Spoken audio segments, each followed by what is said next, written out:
அனைவருக்கும் வணக்கம்.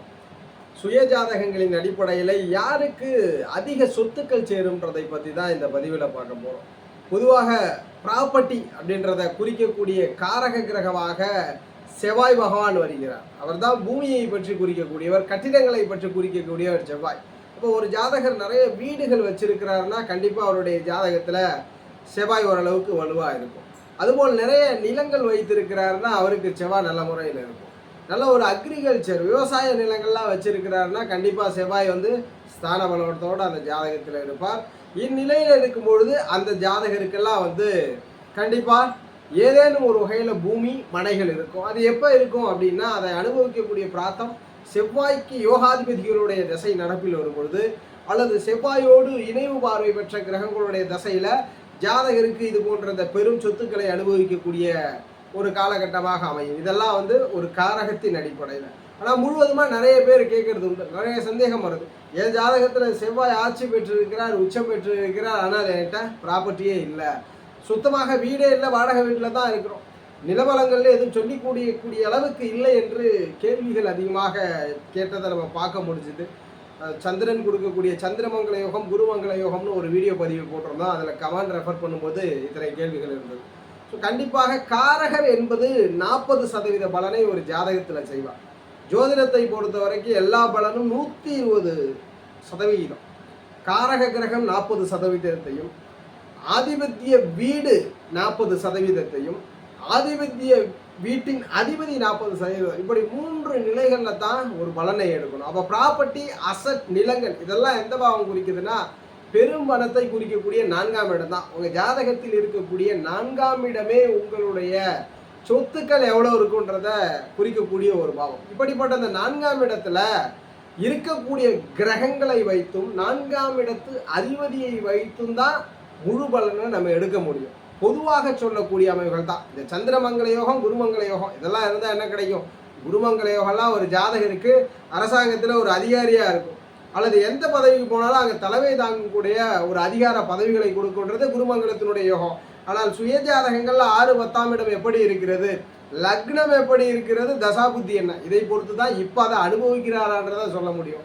பொதுவெளிகளில் நம்ம எப்பயுமே காரகத்தின் அடிப்படையில் சொல்றதுனால கன்ஃபியூஸ் வேண்டாம். அப்போ சந்திரமங்கல யோகம், குருமங்கல யோகம் இருந்தால் முழுவதுமாக வேலை செய்யாதன்னா கண்டிப்பாக 40% இருக்கும். வீடே இல்லைன்னா கூட வாடகை வீடு உங்களுக்கு நல்ல முறையில் கிடைக்கும். நிலமே இல்லைன்னா கூட ஏதேனும் ஒரு வகையில் நீங்கள் நிலத்தை அனுபவிப்பீங்க. ஒரு வாடகைக்கோ இல்லை ஏதேனும் ஒரு வகையில் அந்த நிலம் உங்களுக்கு அனுபவிக்கக்கூடிய பாக்கியத்தை கொடுக்கும். காரக கிரகங்கள் அனுபவ பாக்கியத்தை கொடுக்கும், அனுபவிக்கக்கூடிய பாக்கியத்தை கொடுக்கும்.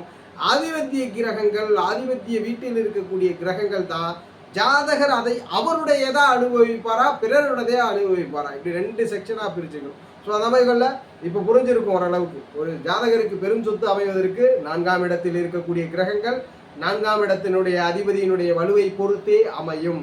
கூடுதலாக முழுவதுமாக அந்த காரகத்தினால் ஜாதகத்துக்கு திருப்தி கிடைக்குமா அப்படின்றத சொல்றது காரக கிரகம். ஒரு உதாரணத்துக்கு சொல்லணும்னா, ஒருத்தருக்கு பங்களா போல வீடு கட்டியிருப்பார், பார்த்தீங்கன்னா அவர் வேற கண்ட்ரியில் இருப்பார், இங்கே கட்டியிருப்பார், அதை வாடகை விட்டு வாடகைக்கு இருக்கக்கூடிய நபர் தான் அது ரொம்ப சொகுசாக அனுபவிச்சுட்டு இருப்பார்.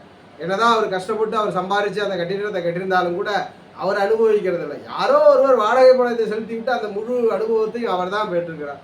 ஓனர் என்ன பண்ணுறார், வேற ஒரு நாட்டில் இருந்து அதை பார்த்துக்கிறது, அது முடிவாக கிடைக்கக்கூடிய கொஞ்சம் தனத்தை தான் அவர் அனுபவிக்கிறார். ஸோ அதுபோல தான் ஒரு ஜாதகர் முழுவதும் அனுபவித்து திருப்தி பெறுவாரா, வைத்திருப்பாரான்றதை தான் காரக ஆதிபத்தியத்தில் சொல்கிறோம். அப்போ ஒரு ஜாதகருக்கு முழு பலன் ஆதிபத்திய வீடு, ஆதிபத்திய கிரகங்களை பொறுத்தே அமையும். இந்த வகையில் மேஷம் முதல் மீனம் வரை 4ஆம் ஆதிபத்திய கிரகம் யார், 4ஆம் இடத்தில் எந்த கிரகம் இருந்தால் ஜாதகருக்கு பெரும் சொத்துக்களால் அதிர்ஷ்டம் கிடைக்கும், பெரும் சொத்துக்கள்லாம் ஆதாயம் கிடைக்கும்ன்றதை பற்றி பார்க்கலாம். அந்த வகையில் மேஷ லக்னத்தில் பிறந்திருக்கிறீங்க, 4ஆம் அதிபதியாக சந்திரன் வருகிறார், 4ஆம் வீடாக கடகமனை வருகிறது. சந்திரன் உங்கள் ஜாதகத்தில் ஆட்சி, உச்சம், நீசபங்கம், பரிவர்த்தனை, வர்க்கோத்தமம், திக்பலம் போன்ற உயரிய ஸ்தான பலத்தோடு இருந்தாருன்னா உறுதியாக உங்களுக்கு உங்கள் பேரில் ப்ராப்பர்ட்டி அமையும் தசாபுத்திகளின் அடிப்படையில். அதே போல் 4ஆம் இடத்துல இருக்கக்கூடிய கிரகம் இருள் கிரகம் இருக்குது, அந்த வீட்டில் ஒரு பகை பெற்ற கிரகம் இருக்குதுன்னா கொஞ்சம் தடை பண்ணும், அது கிடைக்கிறத தடை பண்ணும். ஆனால் முழுவதுமாக தடை பண்ணுமான்னா ஆதிபத்திய கிரகம் வலுத்தா உறுதியாக கிடைக்கும், இறுதி போராட்டம் உங்களுக்கே வெற்றி. ஆதிபத்திய கிரகமே வலுக்கலை, ஆனால் 4ஆம் வீட்டில் ஒரு யோக கிரகம் இருக்கு. அப்போ என்ன பண்ணுன்னா ஜாதகர் முழுவதுமாக பயன்படுத்தலைன்னா கூட அவருக்கு தேவைப்படும் பொழுதெல்லாம் அந்த ஆதிபத்தியம் செயல்படும். அந்த வகையில் கடகம் கடகாதிபதியான சந்திரன் இந்த கிரகம் இரண்டையும் பார்க்கணும். மூன்றாவதாக பூமிக்கு செவ்வாய், சொகுசான பங்களா போன்ற அமைவுகளுக்கு சுக்கிரன், இந்த 2 காரகங்களையும் பார்க்கும் பொழுது உறுதிப்படுத்திக்கலாம். ரிஷபத்தில் பிறந்திருக்கிறீங்கன்னா 4ஆம் இடமான சிம்மமனை ஆதிபத்திய வீடாகவும் சிம்மாதிபதியான சூரியன் ஆதிபத்திய கிரகமாகவும் இருக்கிறார். 4ஆம் இடத்துல எந்தெந்த கிரகம்லாம் இருந்தால் அதிர்ஷ்டத்தை கொடுக்குது? ரிஷபத்தை பொறுத்த வரைக்கும் 4லே புதன் அமர்வது யோகத்தை கொடுக்கிறது. குரு அமரக்கூடாது. புதன் இருப்பது யோகம் கொடுக்கிறது. சூரியனே அங்கு ஆட்சி பெற்றிருப்பது யோகத்தை கொடுக்கிறது. சனியினுடைய பார்வையில் இருப்பது கடின உழைப்புக்கு அப்புறம் வெற்றி கொடுக்கிறது. இந்த காம்பினேஷன் இருந்தால் நல்ல பலன் கிடைக்கிறது. சுக்கிரனை பொறுத்த வரைக்கும் அங்கு பகைமை கொஞ்சம் சாதகம் இல்லாமல் இருக்கு. அதனால முதன்மை புதன் தான். அதுபோல் மிதுன லக்னத்தில் பிறந்திருக்கிறீங்க. 4க்கு அதிபதியான புதனும் 4ஆம் இடத்தின் ஆதிபத்திய மனையாக கன்னி மனையும் அமையுது. இந்த 2ஐயும் பார்க்கணும். மூன்றாவதா காரகத்தில் பார்க்கணும். அப்போ 4ஆம் இடத்துல சனி பகவான் சுக்கிரன் புதன் இருக்கிறதெல்லாம் மிகப்பெரிய யோகம், மிகப்பெரிய விசேஷம். குரு பகவான் இருப்பதும் நல்ல பலனை கொடுக்கிறது. கடகத்தில் பிறந்திருக்கிறீங்க. 4ஆம் ஆதிபத்திய மனையாக துலாம் அமைகிறது. ஆதிபத்திய கிரகமாக சுக்கிரன் அமைகிறது. அதுபோல 4ஆம் இடத்துல எந்த கிரகம் யோகம் கொடுக்கிறது? 4ஆம் இடத்துல கடகத்திற்கு சூரியன் நீசபங்க யோகத்தில் இருப்பது யோகத்தை கொடுக்கிறது. குரு பகவை பெற்றிருந்தாலும் குருவோடைய பரிவர்த்தனை அல்லது உயரிய ஸ்தான பலத்தோடு இருக்கும் பொழுது ஜாதகருக்கு வெற்றி கொடுக்கிறது. செவ்வாய் அங்கு அமர்ந்திருப்பதும் யோகத்தை கொடுக்கிறது. சிம்மத்தில் பிறந்திருக்கிறீங்க. ஆதிபத்திய வீடு என்ன பண்ணலாம்? ஆதிபத்திய வீடை பொறுத்த வரைக்கும் விருச்சகமனை ஆதிபத்திய வீடாக வருகிறது. அதிபதியாக செவ்வாய் வருகிறார். செவ்வாய் அந்த வீடு காரகம் 3மே இருக்கு. செவ்வாய் மட்டும் கொஞ்சம் குரு தொடர்பை பெற்றிருந்தாருன்னா மிகப்பெரிய அதிர்ஷ்டம். சந்திர தொடர்பை பெற்றிருந்தாருன்னா மிகப்பெரிய அதிர்ஷ்டம், மிகப்பெரிய லேண்டு ஓனராக இருப்பீங்க. அதுபோல வீடுகள் வைத்திருக்கக்கூடிய நிலைகள் இருக்கும். கன்னியில் பிறந்திருக்கிறீங்க. 4ஆம் ஆதிபத்திய வீடாக தனுஷ் அமைகிறது. அதிபதியாக குரு அமைகிறார். 4ஆம் இடத்திலே சனி பகவான் இருப்பது மிகப்பெரிய யோகத்தை கொடுக்கிறது. அதுபோல் புதனுடைய அமர்வு மிகப்பெரிய யோகத்தை கொடுக்கிறது. சுக்கிர பார்வை 4ஆம் இடத்திற்கு கூடுதல் பலத்தை கொடுக்கிறது. துலாத்திலே பிறந்திருக்கிறீங்க. 4ஆம் மனையாக மகரமாகிறது. அதிபதியாக சனி பகவான் அமர்கிறார். 4ஆம் இடத்திலே சனி சுக்கிரன் புதன் போன்ற கிரகங்கள் மிகப்பெரிய வெற்றியை கொடுக்கிறது.